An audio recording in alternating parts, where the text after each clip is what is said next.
ঈদ পরবর্তী বাজার নিয়ে বিস্তারিত জানাতে জামালপুর থেকে সরাসরি যুক্ত হচ্ছেন সহকর্মী মেহেদী হাসান। মেহেদী, বাজারের সর্বশেষ কি পরিস্থিতি দেখছেন, ক্রেতা বিক্রেতারা কি বলছে আমাদেরকে জানাবেন। ডানা, আসলে নিত্য পণ্যের বাজারে কিন্তু কোনো সুসংবাদ নেই। ঈদের পরবর্তীতে যে আমরা লক্ষ্য করেছি যে সবকিছুর দামই কিন্তু মোটামুটি বেশ বৃদ্ধি পেয়েছে। আমি যদি আপনাকে বলতে চাই যে একটি ডিমের দাম হয়েছে 13 টাকা, আর যে কাঁচামরিচ রয়েছে সেই কাঁচামরিচ কিন্তু 250 টাকার কেজি ধরে জামালপুর বা যারা রয়েছেন তারা কিন্তু কিনতে হচ্ছে। এছাড়াও পেঁয়াজ কিন্তু গত 2 সপ্তাহ আগে কিন্তু 60 থেকে 70 টাকায় মিলতো, সে পেঁয়াজ কিন্তু এখন কিনতে হচ্ছে 80 টাকায়। আমি যদি আপনাকে আরেকটু বলতে চাই যে যে আমরা মাছের বাজার যদি খেয়াল করি, যে ছোট মাছও কিন্তু এখন 500 থেকে 600 টাকা কেজি, আর প্রত্যেক মাছের কেজিতে কিন্তু 30 থেকে 40 টাকা যে বেশি সেটি কিন্তু নেওয়া হচ্ছে। অপরদিকে মাংসের যে খবর সেটি রোজার আগে থেকে কিন্তু গরুর মাংস 720 থেকে 750 টাকা নেওয়া হচ্ছে।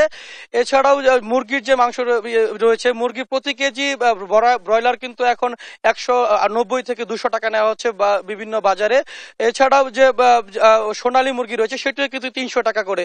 আমরা দেখতে পাচ্ছি যে ঈদের মধ্যে কিন্তু যে মশলার বাজার সেটিও কিন্তু 2700 টাকার মশলা কিন্তু 4800 থেকে 5000 টাকা পর্যন্ত উঠে পড়েছিল। তো সবকিছু মিলিয়ে কিন্তু এক ধরনের নাবিশ্বাস চলছে। আমরা বিভিন্ন সময় যে খেয়াল করেছি, ক্রেতা বিক্রেতার সাথে কথা বলেছি, ক্রেতারা জানিয়েছেন যে বিভিন্ন বন্যা এবং বৃষ্টির কারণে কিন্তু বাজারে যে চাহিদার চেয়ে যোগান কম, কিন্তু আমরা খেয়াল করেছি বাজারে কিন্তু পর্যাপ্ত পরিমাণের যোগান রয়েছে। পর্যাপ্ত পরিমাণে যোগান থাকা সত্ত্বেও কিন্তু বাজারের যে অস্বস্তি, এটির মূল কারণ হচ্ছে বাজার মনিটরিং ব্যবস্থা।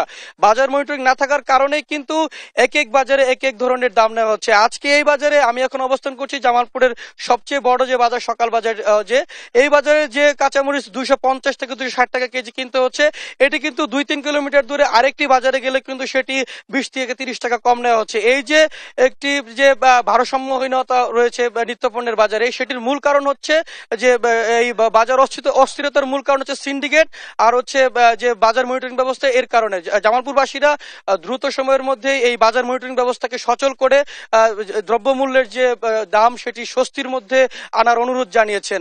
ডানা, এই ছিল আমার কাছে নিত্যপণ্যের বাজার নিয়ে সর্বশেষ অবস্থা।